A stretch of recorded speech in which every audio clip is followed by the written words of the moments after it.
झेडपीची गटरचना प्रसिद्ध जिल्हा परिषदेच्या 68 तर पंचायत समितीच्या 136 गणांवर शिक्कामोर्तब। पुढील आठवड्यात गटनिहाय आरक्षणाचा कार्यक्रम, इच्छुकांना उत्सुकता।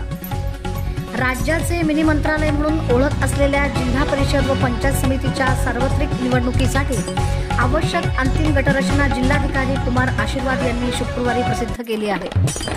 मोहोळ, करमाळा व बार्शी तालुक्यातील आलेल्या हरकती व विभागीय आयुक्तांनी मान्य केल्या। त्यामुळे मागील वेळच्या गट आणि गणरचनेत किरकोळ स्वरूपातील बदल करून जिल्हा परिषदेचे 68 तर पंचायत समितीच्या 136 गणांवर शिक्कामोर्तब करण्यात आला आहे। दरम्यान पुढील आठवड्यात गट आणि गणनिहाय आरक्षण निश्चिताचा कार्यक्रम जाहीर होण्याची शक्यता आहे। सोलापूर जिल्हा परिषदेच्या 68 गणाच्या सार्वत्रिक निवडणुकीसाठी जिल्हा प्रशासनाने 14 जुलै रोजी प्रारूप आराखडा प्रसिद्ध केला होता। या आराखड्याविरोधात 19 हरकती विभागीय आयुक्तांकडे आल्या होत्या। या हरकतींवर विभागीय आयुक्तांनी निर्णय दिला। त्यानंतर जिल्हाधिकाऱ्यांकडून अंतिम गट रचना प्रसिद्ध झाली आहे।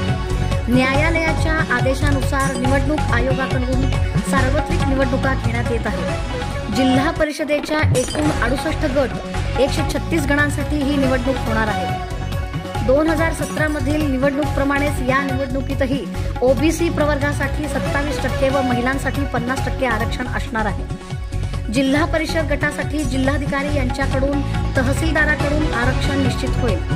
गणातील बदल ठळक अशी: यापूर्वी प्रसिद्ध करण्यात आलेल्या प्रारूप आराखड्यात विभागीय आयुक्तांच्या आदेशानुसार करमाळा तालुक्यातील विहाळ गावचा कोर्टी गणात, बार्शी तालुक्यातील घारी गावचा कारी गणात, उक्कडगाव वाघाची वाडीचा कारी गणात तर मोहोळ तालुक्यातील दातपूरचा समावेश कामती बुद्रुक गणात करण्यात आला आहे।